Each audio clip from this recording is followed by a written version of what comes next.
and firsts. What do I mean by that? Well, first of all, Boston is the birthplace of the American Revolution and American independence, but fun. This is a very important one, folks. You know why? Especially, well, it's because I've already done 2 of these today. This is number 3. And then after that, I have 2 more. That's 5 in all. So trust me, no one wants to have fun more than I do. But I can't have fun if I feel like you guys aren't having fun. If I get no energy from you, I can give no energy back. And then I feel like I can't breathe. And it's like, oh, here's legal seafood. Oh. So you guys want to have fun, right? All right, that's what I want to hear. Firsts. Well, you get a lot of firsts that have happened over Boston's nearly 400-year history, but I like to focus on something a little more recent, something very close to Dr. Fabulous's heart, and that is radio. The very first all-female radio station that opened in Boston in 1927. Right here. And State Street during colonial times was called King Street. And it was, well, actually went right up the Long Wharf. Originally, the Long Wharf extended 1,800 feet all the way up King Street. And it was the center of trade and commerce during colonial times. If you look at a colonial map of Boston, you're going to see this little landmass with a big thing sticking out into Boston Harbor. That's the Long Wharf. But all the areas around it were all filled in later. So you've got this little nub at the end that's today's Long Wharf. There for authenticity in the 1890s, and they completely restored this building to its original condition. Now, folks, every 4th of July, with the exception of last year because of COVID, we have a similar reading of the Declaration of Independence from that front balcony around 10 a.m. I say similar because we don't reenact the tearing down and burning of the Lion and Unicorn afterward. It would get awfully expensive if we did that even every other year. So, folks, there's something coming up to the right. It's going to be on the corner of the building up here, and it's a gold steaming tea kettle. Can you see that over there? Yeah. Yeah. Well, that was once the emblem of what was called the Oriental Tea Company, and that was a tea room that was in business from the 1870s all the way up through the 1960s, when it finally went out of business. Now, one of the oldest animated signs in the United States, and it's considered to be a historic landmark. It has to stay there, but today, as you can see, it graces the front of a Starbucks. You know what, folks? I'm convinced that everything in Boston will eventually, at some time or another, become a Starbucks or a Dunkin' Donuts. People say that death and taxes are the only certainties in life. Well, in Boston, it's death, taxes, Starbucks, and Dunkin' Donuts. Yeah, folks, look. There's a Dunkin' right next to it, right over there. And guess what? There's another one over there. I call that corporate hazing. It's kind of like, hey, you got a nice Starbucks here. Hate to see something happen to it. So, folks, one burying ground I'm going to show you. I'm going to show you 2. This is the oldest in Boston. To our left, this is King's Chapel Burying Ground, 1630, just as soon as the English began to settle. Now, the Omni Parker House Hotel is to our left. This is the oldest continuously running hotel in the United States, 1855. That's when they opened. And there's another burying ground. Coming up to our right, it's the Granary Burying Ground, the grave of Samuel Adams, leader and founder of the Sons of Liberty, one of the 3 signers of the Declaration of Independence. Buried in here, his grave is right there. Right across the street from his grave is the Beantown Pub. So it's the only place in the world you can go to the Beantown Pub, order yourself a cold Sam Adams in the bar, stare out the window at the original cold Sam Adams. So the other 2 signers, too soon? The other 2 signers of the Declaration of Independence buried in here, you got Robert Treat Paine and John Hancock. And he didn't want to be a minister, so when he was about 17, he ran away from home and ended up in Philadelphia, and that's where he's buried. So this park over here, to our right, is actually the oldest public park in the United States. 1634, Boston Common. Now originally this was established by the Puritans in 1634 primarily for grazing animals, People brought their sheep and their cows into town to graze. Actually, there was cattle grazing going on here all the way up until the 1830s, when the wealthy people who had just moved up to Beacon Hill could no longer stand the stench of cow manure. So they banned cattle grazing. But when they first got here, the Puritans tried to settle over in Charlestown, but they couldn't find enough fresh water. So they heard there was a natural spring at the top of Beacon Hill with plenty of fresh water and lots of good land for grazing their animals. It wasn't as marshy here as it was over in Charlestown.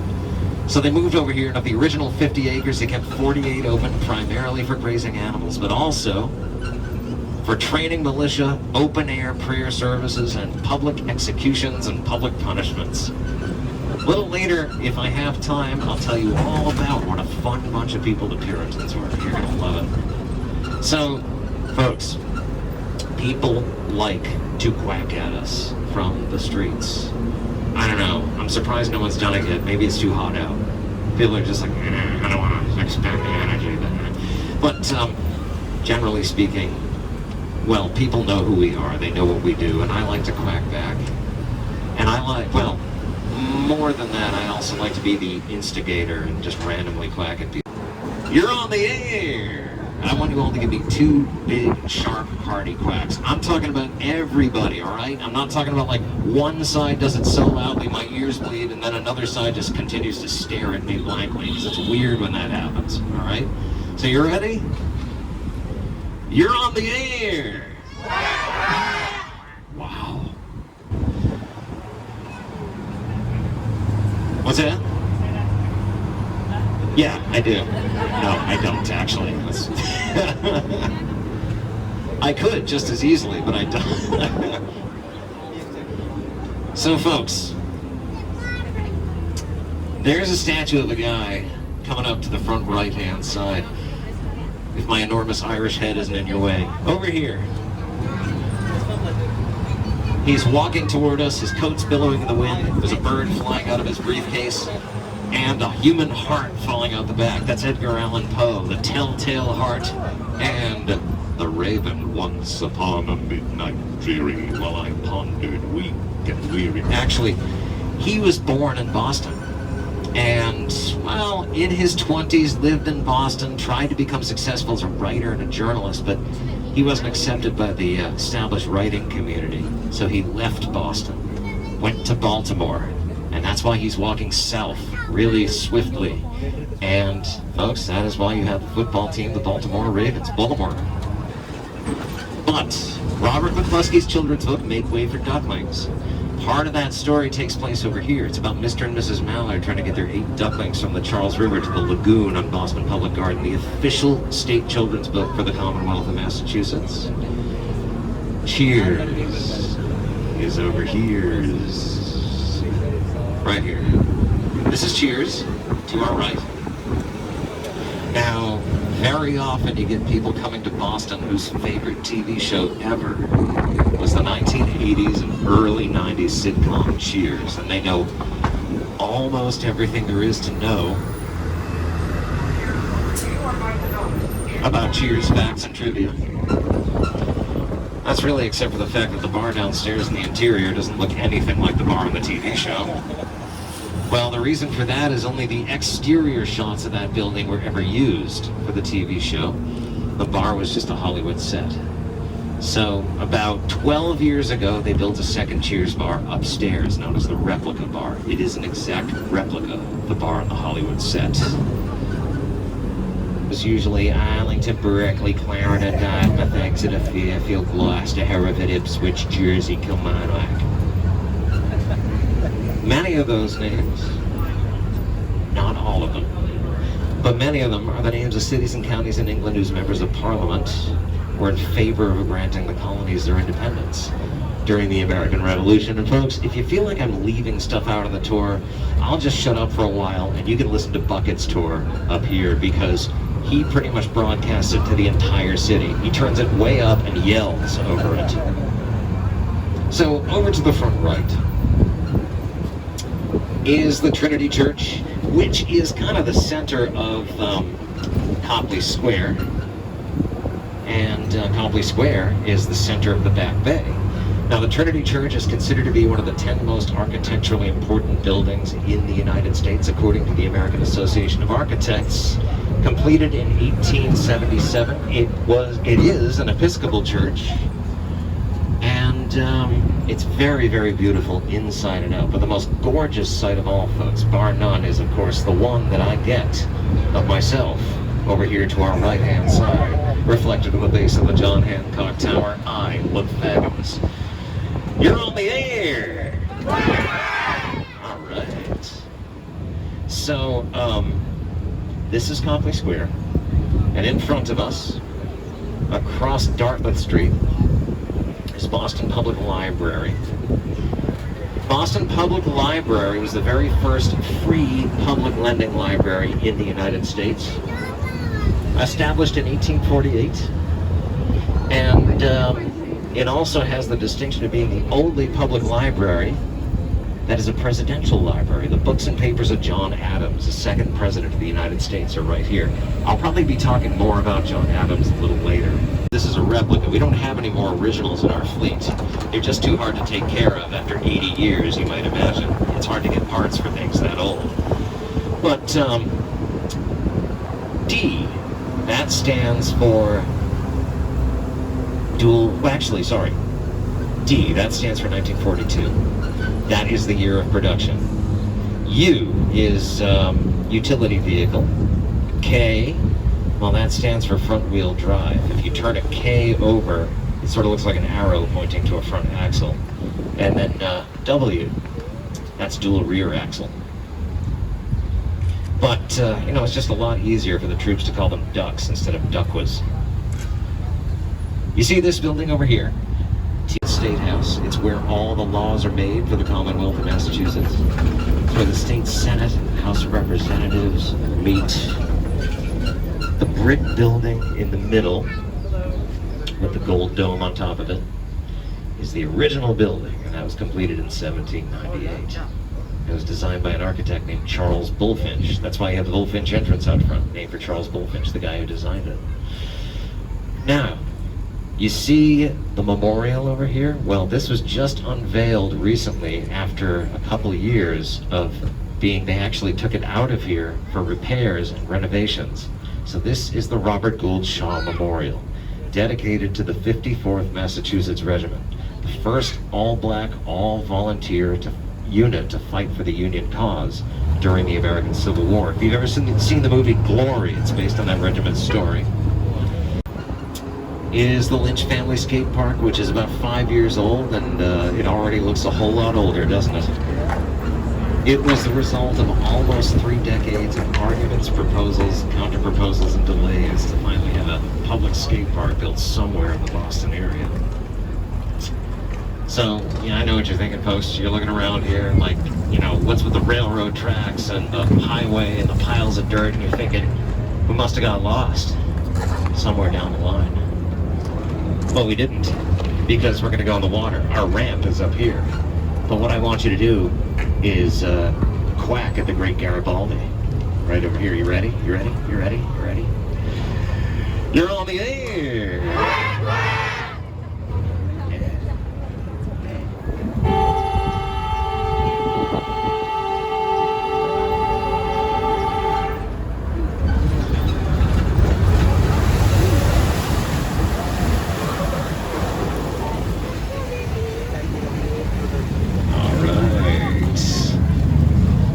And ladies and gentlemen, boys and girls, children of all ages, this truck is now a duck. And because this truck is now a duck, let's have 2 big quacks for no reason at all. You're on the air! Hey, look, it's a mama duck with her baby. They're like terrified. Why are baby ducks so stinking cute? I don't know what it is. But folks, this is the Charles River. And the Charles River was named by the very first Englishman to chart this area back in 1614, Captain John Smith. of Pocahontas fame. Now, he named the river for the local Native American tribe, the Massachusetts people, the Massachusetts Indians. He brought his brand new map back to the King of England, James I.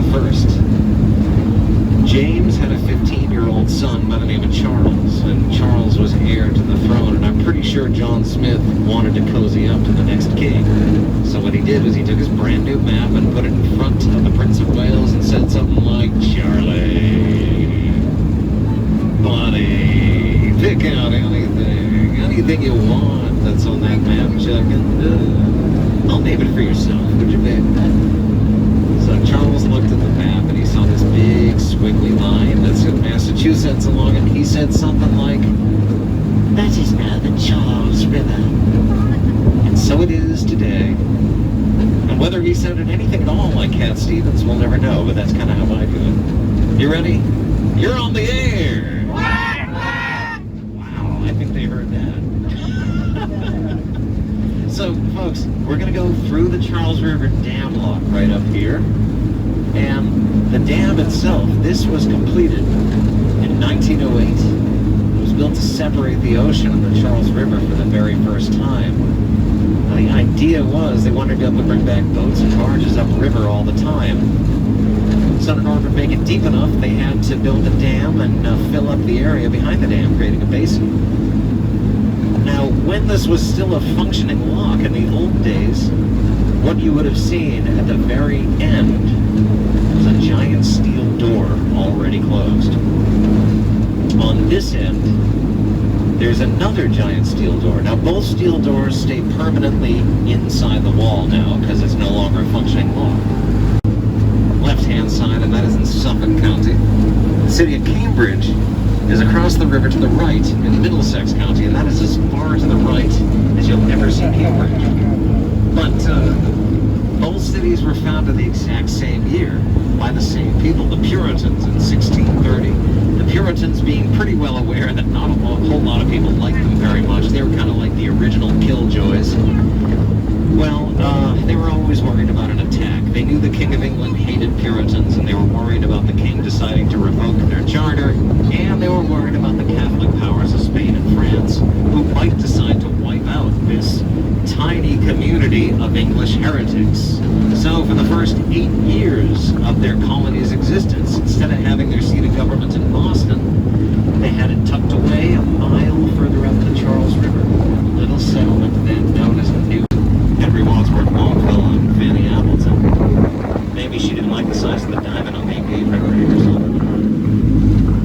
So when they replaced the old West Bridge in 1907 with this bridge, they decided to call the new bridge the Henry Wadsworth Longfellow Bridge. Sometimes it gets called the Salt and Pepper Bridge because of the stone towers in the middle there that look like old-fashioned salt and pepper shakers. That's what my father calls it, Salt and Pepper Bridge. It's like he likes to show off how local he is, you know? Like, they'll be like, "Dad, I think we're going to take the Longfellow Bridge." He'll be like, "Oh, you mean the Salt and Pepper Bridge?" "Yeah, Dad, the Salt and Pepper Bridge. I'm glad you and this bridge are on a nickname basis. Good for you."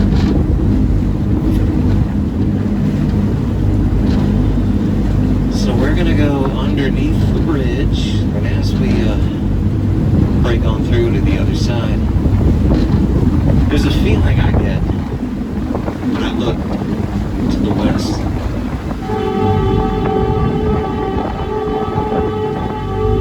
Well, it's actually more than a feeling. But there's this beautiful view of Boston's skyline. Now there's a building directly off in front of us that looks like, well, a cheese grater. And it says Prudential on top of it. Well, guess what? That's the Prudential Tower. Or Pru. Because we love to abbreviate the names of things around here, so we just call it the Pru.